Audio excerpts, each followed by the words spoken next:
It is the dream of any craftsman or artist to someday be fortunate enough to have the freedom to make terrible art. And hear me out. It's not that we want the projects to be terrible, it's just that we don't want to be stuck in a box making the same thing over and over again. Recently I was watching a video from Padula Studio. He's this amazing wood artist. He is way more talented than me, and he talked about his time as an apprentice in a cabinet shop where for 2 years he did nothing but build drawer boxes. And he said this was basically his nightmare, and now he has a YouTube channel. He has that freedom to express himself and make basically whatever he wants, and they are incredible projects. And I too am fortunate enough to have that freedom of making terrible art. And I do make terrible art. If you look at this old video of mine, this was a table I called the Trypophobia table, and by any measure, this is a hideous piece of furniture, but having that freedom to try something new and get some new ideas out there can occasionally lead to something kind of cool, which for me was this burnt waterfall desk, which I actually really like. And that's what this project's going to be here. I don't know if it's going to end up like that funny looking stump, or maybe it'll actually be kind of cool. Now, if you're not confused about what I'm actually building, that probably means you're not really paying attention. So if you are confused, thank you for sticking with me and let me try and explain.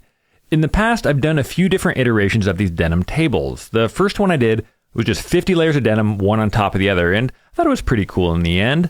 After that, though, I had the idea of putting objects underneath that denim, and that way when I surfaced it down, it would expose kind of a Damascus layer, and I actually really liked how that table turned out. From there, I got a little weird with it. I did 10 different tables on a small scale with all these different colors and different patterns just to see what would happen, and some of them were cool and some of them were pretty hideous, but this here is just that next iteration where I'm introducing multiple materials, being the aluminum foil and the black denim.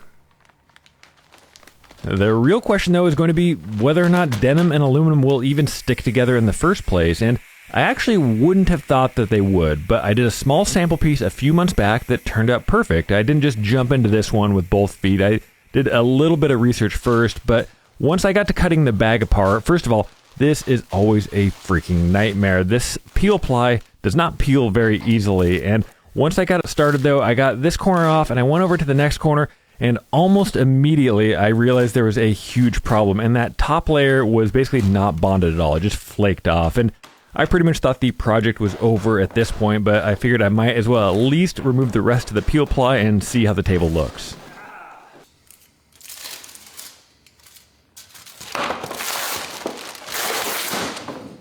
After peeling the rest of that top layer off, I was not any more confident that there was any chance I could salvage this project, but at this point, I had about $1,000 of denim, $1,000 of epoxy, and dozens of dollars of Costco aluminum foil into it, so I figured I should at least take it in, get it serviced, and just see what happens.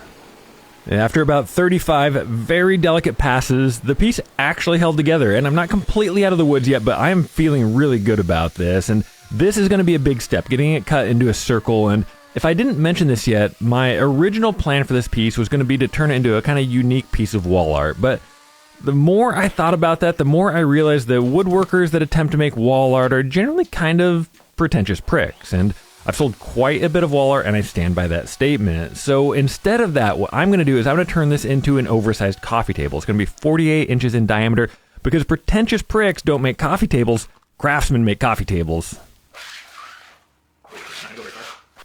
I've never really been able to explain it, but every time I've made one of these denim tables, I have to come back and kind of re-impregnate the denim with epoxy, and that basically enables me to move on to the sanding stage. So right now, this actually isn't the finish. This is just getting that denim nice and hard again, and now I can start that sanding process. And this sands pretty similar to wood. This is just 120 grit, and it was a little bit uneven. It's probably not quite as flat as a traditional epoxy table or a traditional wood table because there is just a little bit of variation between that denim and aluminum.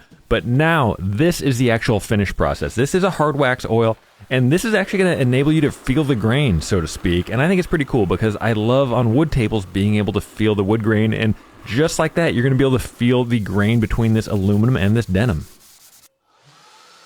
One of the most common questions I get about N3 Nano is, why can't I buy bigger containers? So we finally listened to you and announced the N3 Nano Super Pack, which is twice the hard coat, twice the top coat, twice the applicator pads for not twice the money. So if you want some more information on that, head to n3nano.com. But here is how this table turned out. I have two bases. Those are both by Flowy Line Design. I like the stainless one, but I also really like the black one, and I would love to know, what do you guys think of this base and this top?